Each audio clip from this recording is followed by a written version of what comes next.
টপিকের বিষয়ে ইমরান ভাই কি বলছে শুনুন, ভিডিওটা লাইক শেয়ার সাবস্ক্রাইব করুন। যে আসলে ওখানে শফিক একা নেই, মানে শফিককেও হোমে রাখা হয়েছে আর তারাকেও হোমে রাখা হয়েছে। আসলে শফিক যেহেতু আমার ভাইয়ের মতো, তো তারাও কিন্তু আমার বোনের মতো, তো দুজনের সাথে আমার ভালো একটা সম্পর্ক। তো তারাকেও দেখতে গেছিলাম, শফিকও দেখতে গেছিলাম। তো শফিককে হোমে রাখা হয়েছে আর তারাকেও হোমে রাখা হয়েছে।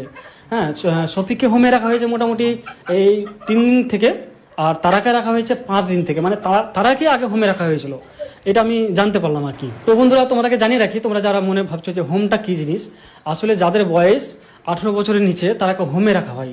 তারাকে পুরোপুরি একদম জেলখানাতে রাখা হয় না, তারাকে হোমে রাখা হয়, সেখানে খাবার দেওয়া হয়, সবকিছু দেওয়া হয়, এবং তারা 18 বছর না হলে তারাকে ছাড়ে না। তবে বন্ধুরা, তোমাদের জন্য গুড নিউজ, মানে শফিককে যারা ভালোবাসো তাদের জন্য একটা গুড নিউজ, যে শফিককে খুব তাড়াতাড়ি রিলিজ করবে, মানে খুব তাড়াতাড়ি শফিক এবং তারা দুজনকে ছেড়ে দিবে।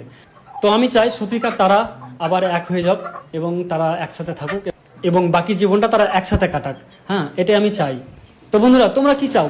যে শফিক আর তারা একসাথে হয়ে যাক এবং দুজনে এক থাকুক এবং সারা জীবন একসাথে থাকুক, এটা কি তোমরা চাও নাকি অন্য কিছু? সেটা কমেন্টে জানাবে। আমি তো এটাই চাই। হ্যাঁ, তো যাই হোক বন্ধুরা, শফিক এখন ভালো আছে, সুস্থ আছে, আর খুব তাড়াতাড়ি শফিক হোম থেকে বেরিয়ে যাবে এবং সেই ফানি ভিডিও বানাবে আগের মতো এবং তোমাদেরকে এন্টারটেইন করবে। তোমরা জাস্ট শফিকের পাশে থাকো। তো বন্ধুরা, বাই বাই।